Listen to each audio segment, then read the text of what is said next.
Et voilà, une décennie de plus vient de s'achever, c'est le moment d'en parler. Qu'est-ce qu'il s'en est passé des choses en 10 ans? C'est incroyable à quel point notre avenir peut totalement être différent de ce que l'on pensait auparavant. Car en observant attentivement mon parcours, on pourrait me prendre soit pour un fou, soit pour un génie. Mais il faut savoir que les deux sont faits pour être ensemble. 2010. Je commence ma première saison de football américain. Après avoir observé mes grands frères pendant toutes ces années, c'est enfin à mon tour de porter le flambeau.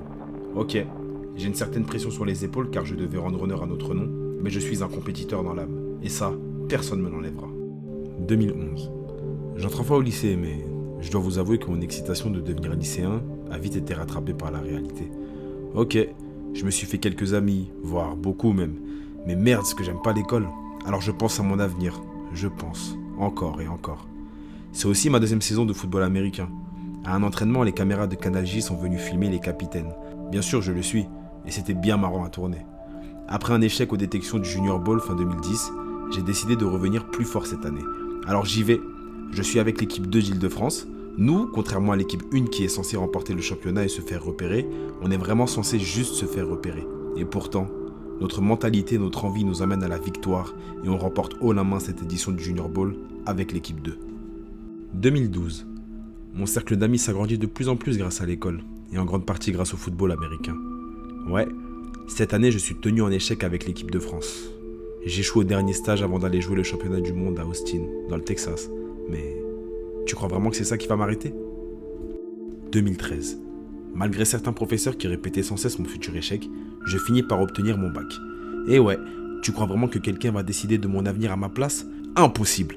Cette même année, j'ai raté l'équipe de France et un match contre un lycée américain à cause d'une soi-disant mauvaise conduite envers un arbitre pendant les détections.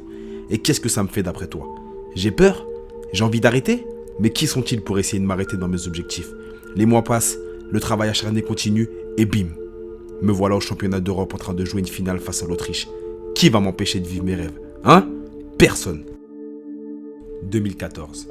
Ma vie change complètement grâce à un de mes amis. Il me met en confiance et m'aide à perdre un poids incroyable. Après de longs mois de travail et de sueur, j'ai enfin atteint un physique que je ne connaissais pas. À partir de là, ma vie prend une autre tournure. Au niveau de l'amour, tout se passe très bien. Des amis partent et d'autres restent. Je joue ma dernière année en junior et je participe à la Coupe du Monde au Koweït. Waouh! Quelle année! Et pourtant, je ne suis pas encore conscient de la suite. Je veux être footballeur professionnel, alors je contacte plusieurs cégeps au Canada. 2015. C'est ma première année de BTS, mais aussi la dernière, car en août, je partirai au Canada afin de poursuivre mes rêves. Mais je déteste encore l'école, alors sur quoi miser? Mes performances athlétiques, je pense. Alors je m'entraîne comme un fou.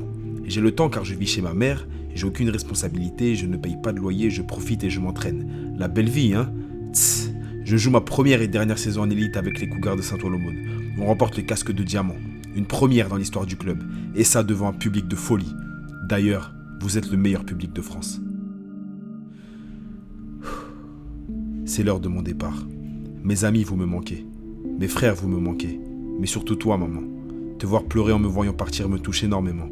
Mais c'est aussi une force pour ne jamais abandonner. Quoi qu'il arrive, tu seras fier de ton fils. Me voilà au Canada. J'attends plus de 2 heures à la douane pour avoir mon visa. Je ne connais rien encore des galères de papier. Mais bon, au final tout se passe bien. J'ai du mal les 3 premiers jours avec le fort accent à Thetford, mais en vrai on s'y habitue. Je rencontre des personnes incroyables. Que ce soit sur ou en dehors du terrain, on se soutient comme pas possible. Oui, on fait les cons. Mais écoute, c'est notre seul moyen d'oublier que l'on est loin de nos familles dans un coin perdu comme pas possible. Tous ces sacrifices pour du foot, dirais-tu? Oui, mais comme tu peux le constater, grâce à ça on finit champion invaincu avec une équipe pleine de chiens de la casse. 2016. Je suis à Montréal pour la première fois de ma vie. Quelle ville incroyable. Ça change des petits bâtiments à Cergy. Je me trouve à l'université de McGill sans prendre conscience de comment fonctionnait l'école. Alors je suis juste les conseils d'un coach. Comme je n'aimais pas l'école étant petit, je savais que ça allait me rattraper un jour. Je finis dans une année préparatoire due au fait que j'ai un bac pro. Et malheureusement, cela va me suivre pendant longtemps. Très longtemps. Cette année, je rencontre une femme. Elle éblouit ma vie. Je ne vois que par elle et son soutien me permet de poursuivre mes objectifs. Je pars avec elle aux États-Unis, une première pour moi, et à Miami en plus. T'imagines? C'était terrible. Mais au final, j'aime pas trop les États-Unis. Je ne joue pas au foot et je n'étudie pas non plus, car je n'ai pas d'argent et je suis très irresponsable. La vie d'indépendance totale est vraiment difficile à 21 ans, tu sais. 2017. Je suis déterminé à reprendre les études et le foot. Alors je m'inscris au cégep du Vieux-Montréal afin de valider des cours pour être éligible à jouer universitaire.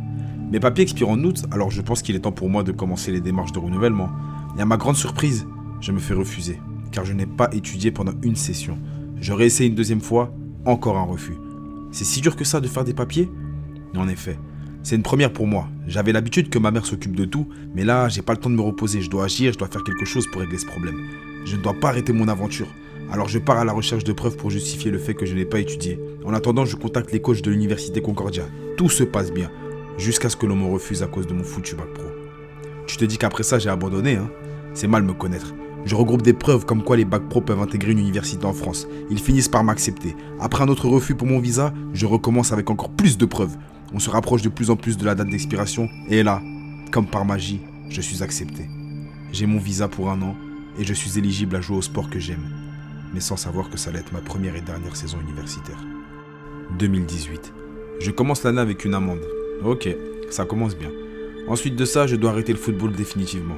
Je n'ai plus d'argent pour continuer. Je suis très responsable, mais l'argent ne se manifeste pas. Qu'est-ce que je vais faire de ma vie maintenant ? Il y a bien une chose à laquelle je pensais tout le temps, mais impossible. Ça peut pas être ça ma vie quand même. Moi, je veux être joueur professionnel et non youtubeur. Allez, je vais quand même essayer. Je vais continuer l'école et faire des vidéos à côté. On va voir ce que ça donne. Je fais bien rire les gens sur les réseaux, alors pourquoi pas en vidéo. Je vais donc relaxer avec ma copine chez mon père en Martinique. Un voyage assez bizarre, je te dirais. À mon retour, j'ai du temps pour travailler et faire beaucoup d'argent. J'investis dans le matériel qu'il faut. Ordinateur, clavier, écran, ring light, micro et j'en passe. J'apprends à monter des vidéos sur des logiciels comme Sony Vegas. Je tourne ma première vidéo en pensant que je n'allais pas être gêné, mais là c'est une caméra et non un téléphone. Alors je parle tout doucement, je bégaye des fois, mais c'est pas grave, ça se travaille. Et voilà, Freeman Sensei vient d'entrer sur YouTube. Je ne sais pas à quoi m'attendre, mais je kiffe un maximum. Je commence l'école en septembre, mais je n'aime plus vraiment recommencer à chaque fois, alors je décide d'arrêter et de faire de l'argent en travaillant. Je suis donc les démarches pour obtenir un visa de travail. Quant à YouTube, les premiers retours sont vraiment bons. Je me cherche encore et finalement je décide de tourner une storytime sur mon parcours au football américain.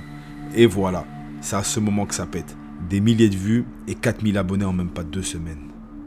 2019. Ça y est, j'aime YouTube et je prends ça très au sérieux. Je reçois mon permis de travail et la femme avec qui je suis m'aide à obtenir ma résidence permanente. Je me lance dans le gaming. Mes abonnés voient un autre visage de ma part, celui d'un ami, d'un grand frère qui partage juste ses passions et l'envie de faire sourire le monde. Ah, tout est beau, sauf que toutes les belles choses ont une fin malheureusement. J'en ai marre de stagner sur YouTube. Je me cherche constamment. Le football américain me manque énormément. Qu'est-ce que je vais faire de ma vie désormais ? Et là, je tombe au fond du trou. Je prends une pause sur YouTube et sur ma vie. Je me cherche sans trouver de réponse. Je décide alors de parler à un de mes amis très proches. Grâce à lui, j'ai su surmonter un gros problème de culpabilité. Merci beaucoup à lui. Dans un groupe Instagram, une personne avait parlé d'un livre spécifique sur le développement personnel. Je ne connais rien de ce domaine, mais j'ai lu le synopsis et bizarrement, c'est ce dont j'avais besoin. Je décide de partir dans une librairie et d'acheter un livre sans savoir lequel exactement. Donc je marche, je fouille un peu partout, et le premier livre qui me fait face est celui dont la personne parlait dans le groupe. Moi qui ne crois pas aux signes ni en la religion, je suis obligé d'accepter que ce n'est pas un hasard. Après une semaine de lecture, j'y découvre une toute autre facette de moi. Je sens que je revis et que je deviens un homme avec un grand H. Plein d'ambition, de savoir et de bonté. J'aime aider les gens, je ne connais plus la négativité. Tout ce qui m'entoure est bon, car je dégage ce qu'il y a de plus positif. Je découvre enfin qui je suis. Je termine cette année 2019 sur une positivité des plus incroyables. 2020. Me voilà aujourd'hui, 10 ans plus tard. J'ai changé, ça oui. Physiquement, mentalement, tout ce que tu veux. Mais je suis toujours le même au fond. Je suis rempli de joie et de bonheur. Je sais où je vais maintenant, je connais mes objectifs. L'univers se chargera de me guider vers ce qui est bon pour moi. Mais bien sûr, pas sans mon aide. Alors je me lève et je fonce. J'en ai vécu des galères, mais je suis toujours là, prêt à affronter tous les défis. Personne n'arrivera à m'arrêter, car j'ai la foi, les abonnés, mes amis, mes frères. Préparez-vous, car la machine est lancée et continuera d'avancer. Ma maman chérie, tu ne le sais pas encore, mais ton fils a déjà réussi. Une décennie de plus vient de s'achever. C'était le moment d'en parler. Freeman Metrel.